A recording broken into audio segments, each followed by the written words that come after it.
Talk about real quick about your Yeah. Ghana trip. Well, I guess that was your question.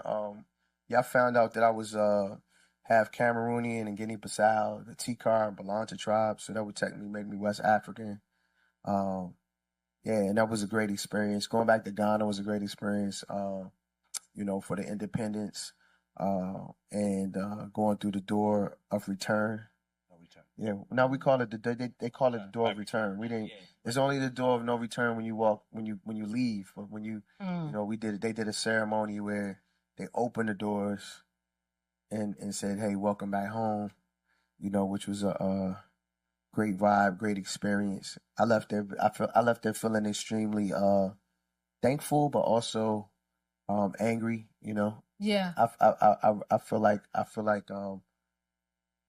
I now have an understanding for why we're so successful and resilient as as Black folks here in the United States of America. Because it's in our DNA. It's in our DNA. It's There in we our go. DNA. There we go. And because we've been through so much and endured so much, and our direct descendants here that went through so much here, I think that makes us not to take anything away from our brothers and sisters, in Africa, but yeah, I think that there's definitely a unique resilience that we have as Black folks based upon what we had to go through, what our great great grandparents had to go through, and our direct connection to the fact that this is not where we were born. This is not where we were supposed to be born. Right, right. Yeah, I always said that the Black experience in America, or the African American experience, what have you, it's unique to us. Like, there is no other place on this earth where a people were essentially created, if you will, taken from one place brought to another place, and literally created. Yeah. No one else. There's no other place in this world that has that experience. Yeah. But one thing, I before we go, I want to just go back to the mental health for a second, and just wondering if there's anything that you could share with other Black men that came up for you, as a Black man going to therapy. Was there, Yeah, I mean, just I would say for the Black women in the room, like, and take this back to the village. Like, we as Black men, we carrying a lot. You know what I mean? We go through it. We go through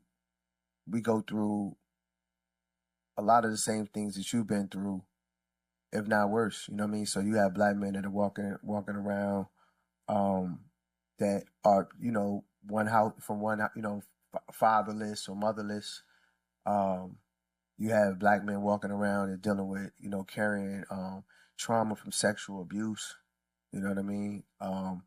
You have it's just a number of things, and to be just like we know we'll never know what it's like completely to be a woman, to be a Black woman, on this planet, in this country, in the community.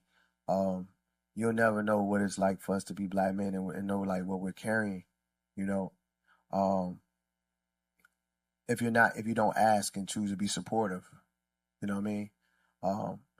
Or judgmental, you know what I mean? So, have the conversation. Yeah. So that starts with conversation and dialogue and creating a level of vulnerability. Knowing that you guys can be our safe space.